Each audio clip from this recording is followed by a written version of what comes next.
சொல்லிக்கணும் நீ எல்லாத்துக்கிட்டையும் போய் காமிச்சிருவ. சொல்லக்கூடாதுன்னு சொல்லிடுது இந்த அக்கா. எதுவுமே இவங்க வீட்டில் யோசிச்சா நல்லா நடக்கணுமா இந்த அக்கா சொல்லிச்சு. சொல்லக்கூடாது யாருக்கிட்டையும் சொல்லிடுச்சு. சாமினா அவங்களாமா முருகர், விநாயகர், ஒன்று ஈஸ்வரன், இல்லை என்ன சாமி, சிவன் சாமி, இதெல்லாம் உங்கள்கிட்ட சொல்லி நீ யாருக்கிட்டையும் போட்டு கொடுத்துருவாட்டி ஆளை. நான் போட்டு கொடுக்க மாட்டேன். நீ சொல்கிற விஷயங்களும் நான் திருப்பி ப்ளே பண்ணி கூட பார்த்துக்குவேன். சொல்லு. அதனால என்ன? நான் வந்து பார்வதியா? நான் என் பார்வதி மாதிரியே இருக்கிறேன். நீ பார்வதியா? சரி. ஆனால் நீ சிவன். சரி. அதனால நம்ம வேலைக்கு போக தேவையில்லை, நல்ல விஷயங்கள் யோசிக்க தேவையில்லை, சோறு ஆக்க தேவையில்லை, நேரமாக எழுந்திரிச்சு வேலை செய்ய தேவையில்லை. ஏன்னா நம்ம சாமி கும்பிட்டா சாமி வந்து எல்லாமே நமக்கு கொடுத்துரும். வேலைக்கு போக தேவையில்லை, என்ன துணி துவைக்க தேவையில்லை, வீடு பெருக்கு தேவையில்லை, சமைக்க தேவையில்லை. அப்போ பசிக்கையும் எடுக்காமல் இருந்தால் நல்லாயிருக்கும். பசி மட்டும் எடுத்துக்குது. சாமின்னா அப்படி பசிக்கக்கூடாதுல்ல. இதுதான் சாமி அதிகமாக இருக்குது, சாமி கும்பிட மாட்டேங்குதுன்னு சொன்னேன்ல. இப்போ நான் சாமி அதிக கும்பிடாமே சொல்கிறேன்ல, சொல்லவே முடியும். அது என்ன பண்ணலாம்? சரி, சாமிகள் இருக்குது தான் நம்மக்கிட்ட, என்ன பண்ணலாம்? சாமி இருக்குது, ஐயப்பன் சாமி, அதுதான் சிவன் சாமி, எல்லா சாமியும் இருக்குது. முருகர் சாமி, முருகர் கந்தம்மா, எங்கள் அம்மா வந்து முருகர். அப்புறம் உங்கள் அப்பா தான் என்ன சாமி சொல்லு, நீயே சொல்லிடு. அவங்க தான் விநாயகரா? அவங்க பெருமாளுங்க. உங்கள் டேடி பெருமாள் சாமி. அவன் குலத்தையை கும்பிடுதில்ல, பெருமாள் சாமி. ஓகே. அப்புறம் அப்புறம் அப்புறம் வேறு இன்னும் என்ன சாமிகள் இருக்குது? இல்லைங்க, மணி என்ன யாருன்னு தெரியுமா? யாரு? பேய் பிடிச்சிக்கின்னு சொல்கிறீங்கள, மணி அடித்த பேய் இருக்கணும் ஓடிடுமா? மணின்னா பேய் இருக்காது, ஏன்னா அது பாசிட்டிவ். பாசிட்டிவ் இல்லை, திலக மணின்னா மணி அடித்தா. மணி எதுக்கு அடிக்கிறான் கோயிலில்? பண்ணி கோயிலில் மணி எதுக்கு அடிக்கிறான்? எல்லாம் அலங்காரமும் பண்ணி எதுக்கு பண்ணி அடிக்கிறாங்க? சொல்லு, எவ்வளோ சொல்கிறீங்களா? என் பேர் வச்சுருக்குறாங்களா திலக மணின்னு. என்ன ராசிகள் இருக்குது? என்ன ராசி? ராசி என்ன ராசின்னு தெரியும்? சொல்லுவாங்க ராசி. ஆமாம், நட்சத்திரம். அது எவ்வளோ வாய் பேசுகிறேன், நட்சத்திரம் வச்சுருக்கோம். அது மாவுளம்.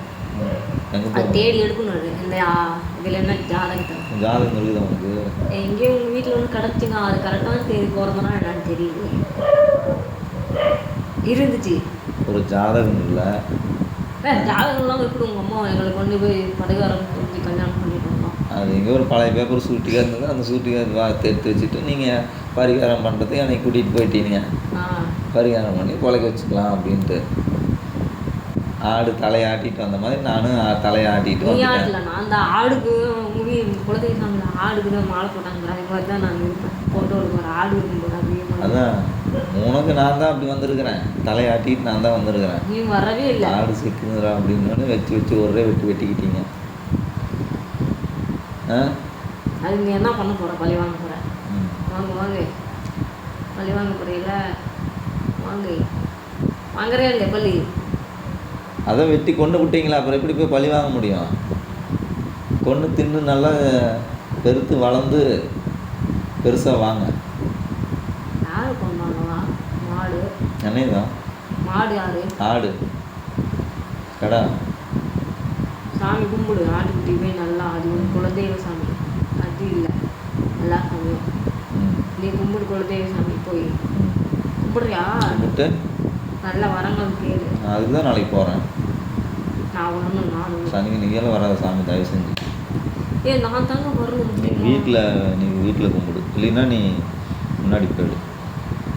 நீ வெள்ளி நாள் சனிக்கிழமை புரட்டாசி மாதம் நான் சாமி கும்பிட போகிறேன் பெருமாள் கோயில். நீ போ, எனக்கு காமிச்சிருச்சு கடவுள். நீ கூட்டிகிட்டு போனேன்னா கூட்டிகிட்டு போனா எனக்கு என்ன? மாடு அந்த வீட்டில் செத்து போச்சு. எந்த மாடு? எந்த மாடு? அந்த மாடு மாடு செத்து போச்சு. பெருமாள் சாமி கண்டிப்பாக கும்பிடணும்.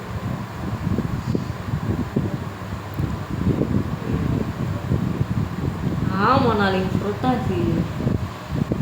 ஆமாம், நாளைக்கு புரட்டாசி. நான் புரட்டாசி 4ஆம் கிழமை கும்பிடுவோம். நீங்கள்? நானும் 4ஆம் கிழமை. நாலாங்கிழமை வந்துருச்சாங்க நாளைக்கு. நாளைக்கு தான் நாலாங்கிழமை. நாலாங்கிழமை எங்கள் தாத்தா அவங்க குழந்தை நான் அந்த கோயிலுக்கு போகும்போது இந்த கோயிலுக்கும் போயிட்டு சரி சரி போயிட்டு வந்துடு. நீ அந்த கோயிலுக்கு போயிட்டு வந்துடு. அந்த கோயில் தான். இந்த கோயில் வேண்டாமா? இந்த கோயில் தான். அவங்க வீட்டுக்கு போய் போவோம் அப்படிங்கிறியா?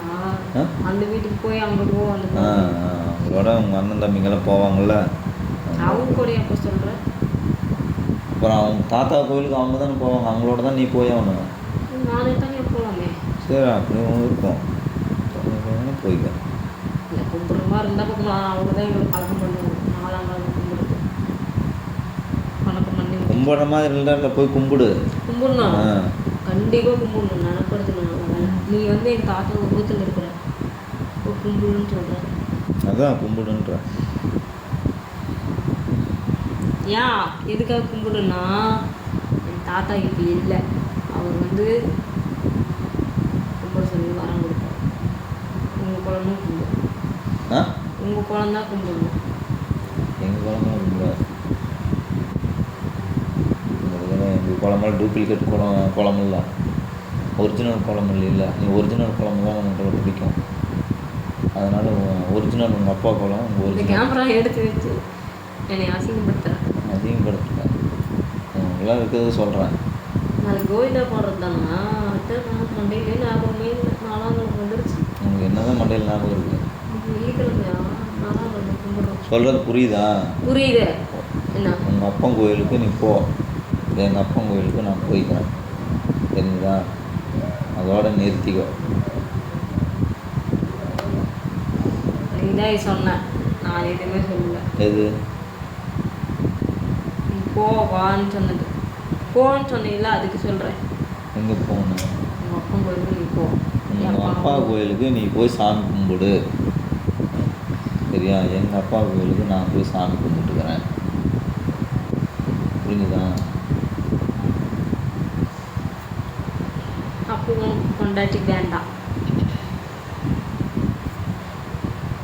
அப்போ நானே டூப்ளிகேட்டு, சரியா? டூப்ளிகேட் யார் சொன்னா? டூப்ளிகேட் யார் சொன்னா? நீ தான் சொன்ன. எப்போ சொன்னா? சரியா? எப்போ சொன்ன? நீ வந்து பெத்தவன் வளர்த்தனானா, அவன் எவனோ தானே வளர்த்தனா, நான் டூப்ளிகேட் தானே, சரியா? அவனுக்கு ஒரிஜினலே கிடையாது. நீ எது ஒரிஜினலாக இருக்கோ அந்த ஒரிஜினலில் போய் நீ வாழு, இரு, இதெல்லாம் பண்ணு. டூப்ளிகேட் கிட்ட நீ எதுக்கு வர? அப்புறம் எப்படி டூப்ளிகேட் நீ மொதல் வந்தேன்? அப்புறம் எப்படி நான் கும்பிட்டேன்? இப்போ வேலை அதுதான், நீ விவரம் இல்லாமல் நீ வந்து எனக்கு கல்யாணம் பண்ணிட்ட, டூப்ளிகேட்டுன்னு தெரியாமல் அறியாமல் வந்து பண்ணிட்டேன் என்ன. அதுக்கப்புறம் உனக்கு சொல்லி கொடுத்து இவன் டூப்ளிகேட்டு, இவன் ஒரிஜினல் கிடையாது அப்படின்னு உனக்கு சுற்றி இருக்கிறவங்க சொல்லி கொடுத்து அதன் அடிப்படையில் நீ வந்து என்னையே கேட்குற, உன்னை உங்கள் அப்பனே கற்றுச்சு, உங்கள் அப்பனே உன்னை வளர்த்துச்சு அப்படின்னு என்னை கேட்குற. சரி, எங்கள் அப்பா வளர்க்கல தான், அதனால் நீ உன்னை ஒரிஜினலாக வளர்த்துருப்பாங்கள்ல உங்கள் அப்பா உங்கள் தாத்தா, அந்த ஒரிஜினலில் போய் நீ வாழ்ந்துக்கோ, இருந்துக்கோ, சாமி கும்பிடு, எல்லாம் பண்ணு. இங்கே டூப்ளிகேட்டில் வந்து வாழ வேண்டாம் அப்படின்னு நான் சொல்கிறேன், புரியுதா? அப்புறம் என் பிள்ளைங்க எந்த பக்கம் வாழும்? உன் பிள்ளைங்களையும் உன் பக்கம் எடுத்துகிட்டு போனால் உங்கள் பக்கமாவது ஒரிஜினலாக இருக்கட்டும். என் பக்கம் வந்து காலத்துக்கு அவங்களுக்கும் பேர் நாளைக்கு வரும். அவங்க மருமகன் வந்தாலும் அவன் பொண்டாட்டி வந்தாலும் உங்கள் அப்பா என்ன உங்கள் அப்பாங்கிட்டே வளர்ந்துச்சு, அவன் வேறவங்க தானே எடுத்து வளர்த்துட்டு போனால் நாளைக்கு அந்த பிள்ளைய வந்து கேட்கும். அது அவங்க உங்கள்கிட்ட வளர்ந்தாங்கன்னா வச்சுக்கவன் யாரும் அந்த மாதிரி கேட்க மாட்டாங்க, சரியா? ஒரிஜினல் கூட தான் வளர்த்துக்கிறாங்க, ஒரிஜினல் அப்பா கூட இருந்து தான் ஒரிஜினல் அம்மா கூட தான் இருந்து வளர்ந்துருக்கிறான் அப்படின்னு அவனுக்கு அந்த நல்ல பேர் கிடச்சிடும். என் கூட வந்துட்டானா அவனுக்கு அந்த நான் வாங்குகிற பேர் அவனுக்கும் வந்துடும். அதனால் ஏன் வச்சுக்கோ.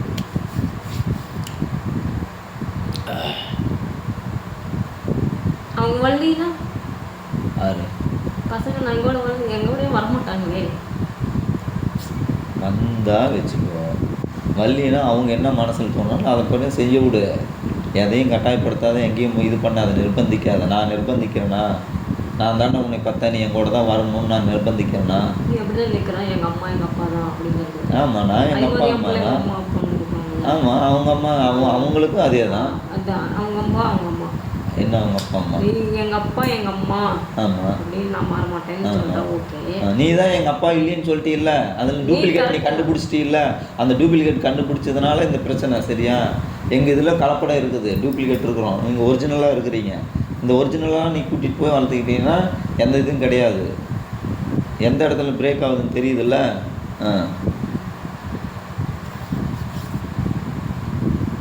நான் நிர்பந்திக்கிறேனா?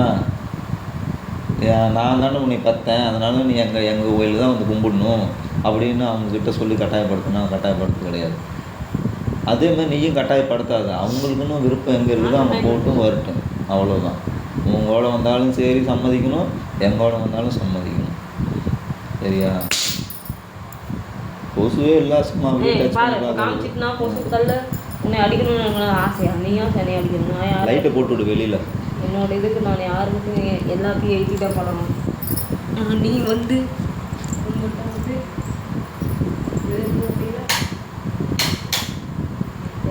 எதுக்கிறது இது விஷயம் கிடையாது. எந்த மாதிரி இதுக்காக எதுக்குறன்னு பார்க்கணும். சும்மா நான் எதிர்த்து தான் பழக்கம்னு கிடையாது. எந்த மாதிரி விஷயத்துக்கு பாரு, நீ தான் ரைட்டு, நீ தான் சூப்பர், நான் தான் தப்பு சொல்லிட்டேன், என்னால் குறை எல்லாமே. அதனால உங்கள் வீட்டில் எல்லாருமே நீ சொல்கிறத கேட்பாங்க. அப்போ சொல்கிறதெல்லாம் கேட்க மாட்டாங்க. இங்கே கொசு விழுந்துச்சு பாரு, நான் உன்னை உண்மையாக அடிக்கணும்னு நினைக்கிறேன். விடு அது ஒன்று தான் வந்துட்டு போகுது, விடு, நோண்டு இருக்காது.